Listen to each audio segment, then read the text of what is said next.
So I was scrolling on my phone on YouTube and I came across a video called Stop Calling Me Oreo. And I felt it spiritually connect to me. I know from my experience being called Oreo is either a funny or awkward experience, so I knew it would at least be hilarious. And it was. So yeah, Kelly Stamps raised some interesting points, but I suggest you watching it yourself. Again, it's called Stop Calling Me Oreo. Yeah, Stop Calling Me Oreo. And it's really funny, so head over there and after this video, don't be rude. Me and her have a very contrasting opinion about rude. Calling someone Oreo for me wasn't exactly rude, but I was also younger, so I didn't really understand the gravity of what it could really mean. Like suggesting someone that they sound black or white or don't sound black or white is just obviously I understood when she made that little joke connecting it to racism, because it does sound kind of like how does someone sound like a color? You can't really sound like a color. Like I said, I was much younger when I was first called Oreo. I was about 14 years old. So to me, it was kind of just funny because it was really only boys who called me Oreo. So it was kind of like a little shy snack compliment. So I was just like, but everything kind of went always over my head when it came to flirting then. So yeah, you know what? Honestly, it was just funny to me. I didn't really see what it was that it meant. Didn't realize people were trying to tell me that I sounded white, which, people do like to commonly tell me I sound white. And I actually ended up creating a TikTok because of it. See this what we not finna do. See this what we not finna do. See this what we not finna do. See this what we not finna do. This not what we about to do. Yeah, so the older I got, I very much understood exactly how I could really connect to racism. And, I think the funny thing about the fact that I was called Oreo was I was actually, it was in the same neighborhood as when around the time when I ended up moving to a new area in Toronto. I actually was born in Toronto, right?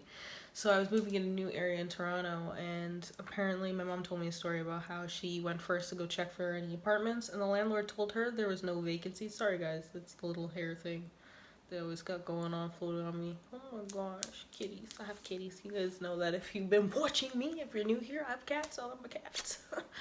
So yeah, my mom was going to check out an apartment, and they told her that the vacancies were taken up when she got there, and she thought it was a little suspicious because there was an entire posting that was recent about vacancies for this certain apartment. So she sent my stepdad, who has he's Peruvian, so he has I guess they took a foreign vibe, or kind of European vibe, and specifically I mentioned the European part because they actually quote unquote said to her, or him, sorry, him. My bad. They said to him inside the elevator, what did they say to him?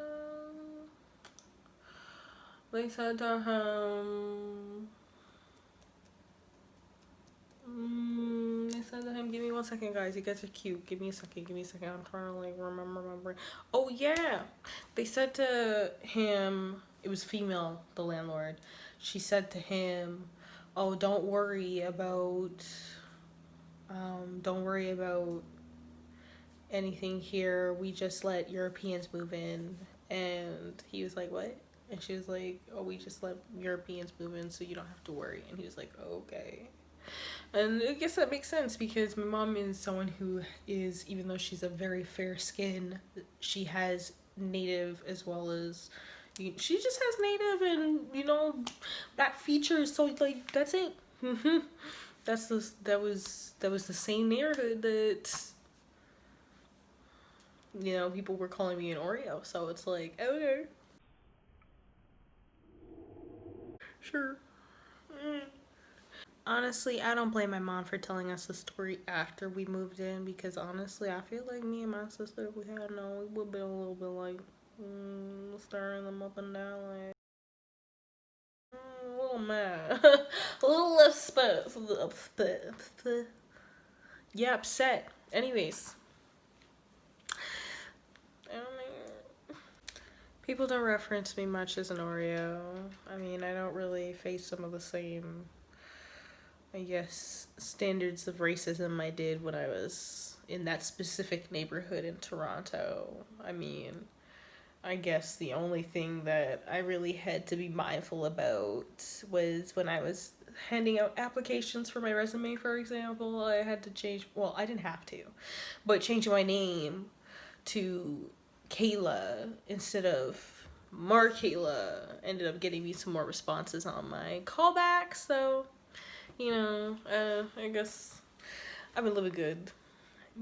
My mindset wise, I've been staying stable and trying to really stay positive throughout these interesting times of the pandemic and all these protests and several protests. Yeah, so we're all doing good.